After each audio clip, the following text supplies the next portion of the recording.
What up, everybody? It's George Langabeer with SilverHammer Surveillance.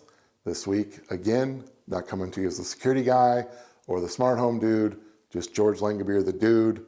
Got some updates for you. Before we get to the updates, I just want to say thank you. The gratitude in this guy right here, it's crazy.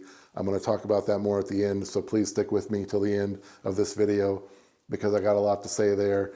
But first, let's do some updates. So we got a cancer update. We've got a SilverHammer Surveillance in general update, and we've got the channel update.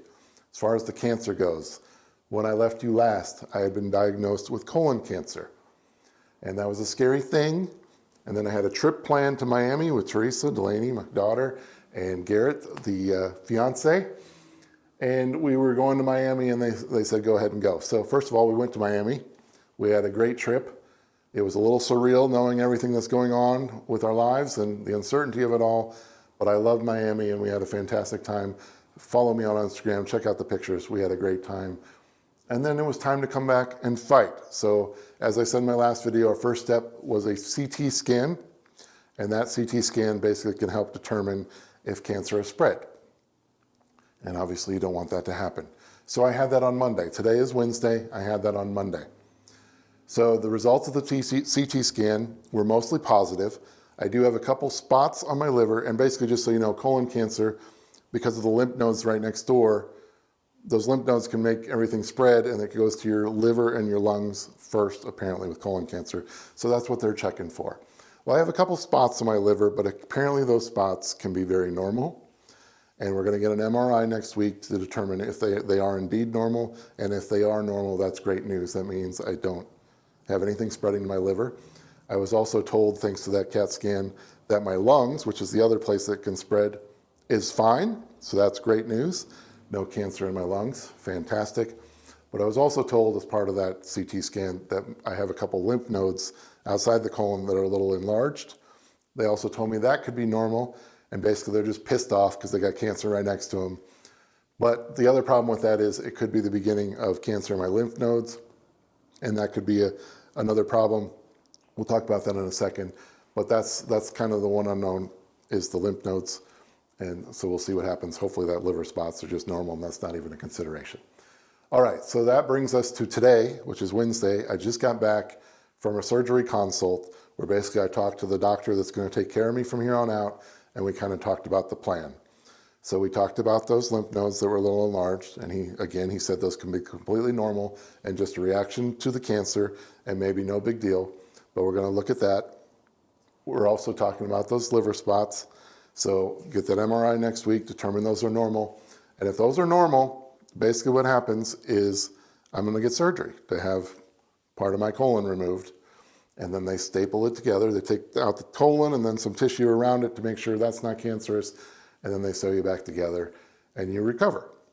So if the liver spots are normal and those lymph nodes are just pissed off and reactive, that's it. Basically, I'm good. I just do my surgery, recover, and hopefully, of course, I'm sure there's going to be lots of checkups in the future, and life should be good. So the key there is let's hope the liver spots are normal. Let's hope the lymph nodes are just being reactive. If the lymph nodes are starting to got some cancer going on, then I'm going to have to explore chemo. And once again, I'm ready to fight that too. But the ideal thing would be is just that they're being reactive and no cancer there. It's centralized to the colon, and that's good. So with that being said, again, I cannot stress enough how important it is to get a colonoscopy if you're over 45 years old. The doctor today was talking to me about how colon cancer can take 10 years. What did he say, Teresa? It was like 10 years. Yeah, it's a slow growing, but sneaky. Very sneaky, very slow growing.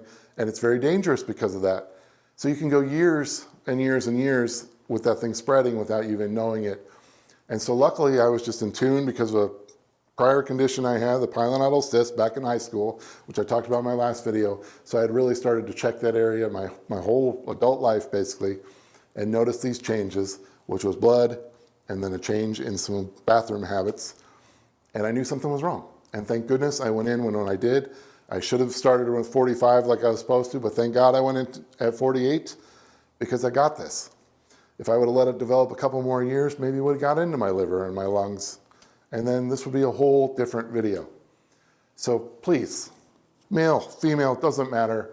Go get a colonoscopy. They told me that Delaney, my daughter, since now this is in my family, that she should go when she's 38, which is 10 years younger than me. So she doesn't even get to wait till 45. So her exact words were, thanks, Dad. I will start mentally preparing now. And the colonoscopy process does suck. Actually, it's the prep that sucks. The colonoscopy itself was nothing. It's just the prep. And research the prep. It's a pain in the butt. But it's worth it. I'm telling you, it's worth it. I think in this case, it probably saved my life. All right, so that's it. That's the cancer update. It's pretty positive. If the lymph nodes are just being reactive, spots on the liver are normal, nothing spread, that means I'm in a pretty low stage. And by the way, when I do that surgery where they take out my colon, that's when they determine the exact stage I'm at, which is 0 through 4, 4 being the bad one. But if the liver's normal and the lymph nodes are okay, then that eliminates stage 4. Stage 4 is the nasty one. So I'm gonna get those MRIs next week. Again, I'll give some more updates on Instagram, and let's hope for the best. And then it sounds like the very next week, I will get a surgery to remove the cancer, and that's when, and then basically once they do that, they'll take it out, they'll dissect it, they'll check it out, they'll look at those lymph nodes next to it, because they take some of those out too, and determine exactly what's going on. But if we're good there, then I think I'm good. All right, so that takes us to SilverHammer surveillance, the business. What is going on? I mean, a surgery, 4 to 6 weeks of recovery, what does that mean? I will tell you from this day forward, at least for 4 to 6 weeks, probably closer to 7 or 8 because the surgery is coming up, I won't be doing service calls, I won't be doing new installs, but SilverHammer surveillance does still exist. You know, there's a lot of you out there interested in our ALIBI wired camera systems, been calling us from all over the country. Very much appreciate that. It's been awesome talking to you and sending these camera systems all over the place. We're still doing that. I'm still answering the phone. I'm still George, the business guy. I just probably not going to be able to do installs because of the recovery, and I'm going to listen to what the doctor tells me to do because they're much smarter than me. And if they tell me to recover and sit my ass on the couch, that's what I'm going to do because I'm going to get healthy. You don't fight like this to just give up because you're stupid about your recovery. So I'm going to be smart about my recovery. So anyway, SilverHammer surveillance, you know, I hope to maybe do some content. If I'm stuck here at home, might be a great time to do some normal content. So I hope to do that. Just depends on where I'm at and how I'm feeling.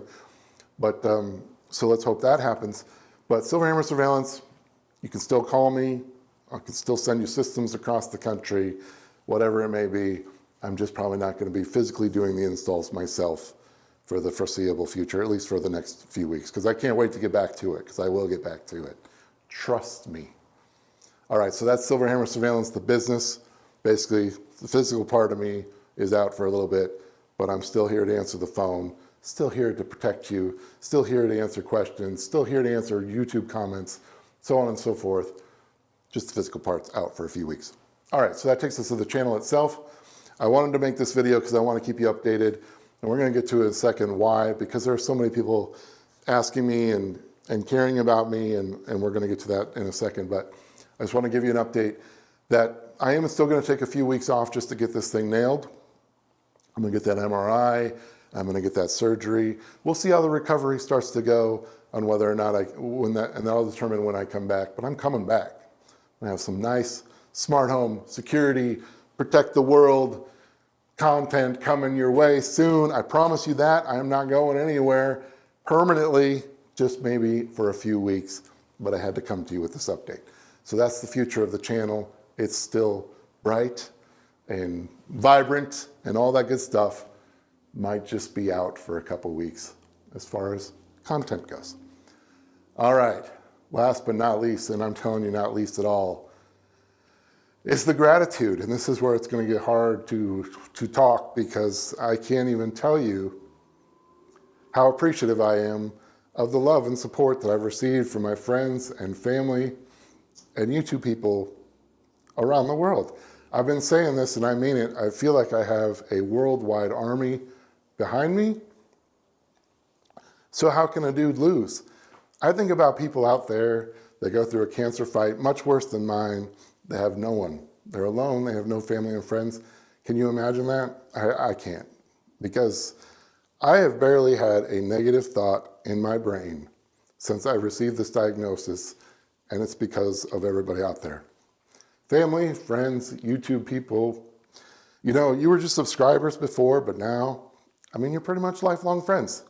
These people across the world that didn't know me, that we were strangers, sending me prayers and thoughts and well wishes. You're not just strangers across the world anymore. You are my lifelong friend. I can't tell you how appreciative I am. I'm serious. Like, people keep asking me, why aren't you more negative? How are you being so positive? It's because of that. I mean, I feel freaking invincible. I'd like to think I'm a pretty tough guy myself, and then I would have had this because I would kick cancer's ass. It doesn't matter. You don't freaking mess with me. But with your support, like, it's never even crossed my mind that there wasn't going to be a time where I just kicked this thing in the ass because, man, the love it's overwhelming, it's humbling, it's crazy from all across the globe. But my family and friends that are here for me, the family that I have close to me that have gone through this, have been priceless. They've given me information and encouragement, and to see them come out the other side, huge inspirations to me because they've already kicked it in the ass. Teresa's brother, who we lost recently to a very rare form of cancer, that dude fought like a mofo. He did. Till the last second he was alive, and unfortunately we lost him. But I feel like he's right here with me. He was only a day apart, birthday-wise. Like, it's just crazy. We celebrated, I'll never forget, our 30th birthday. I had a rough time on my 30th birthday. I wasn't ready to turn 30. I had a hell of a time in my 20s, but that dude had the time of his life for both of us that day. I sat there in the corner on one of the coolest parties that was ever thrown for me. We had that joint party, and he had so much fun.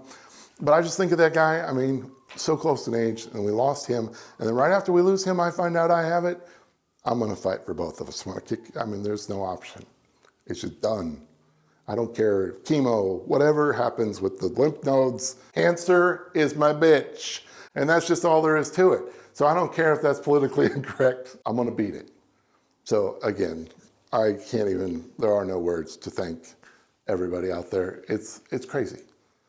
Like, it blows my mind, the love and support so much negative crap going on in the world. And then this happens, and you realize how many beautifully wonderful people are around the world to support a stranger that they just watch on YouTube. Man. So thank you.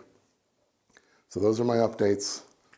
I wanted to come at you and tell you what's going on because, again, you've all cared so much and keep asking me.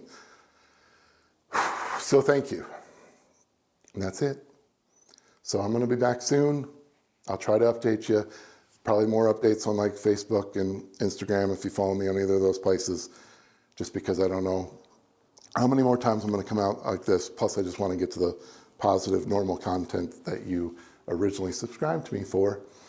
But I wanted to give you this update. So until I see you again, which will be soon, thank you, and peace and love.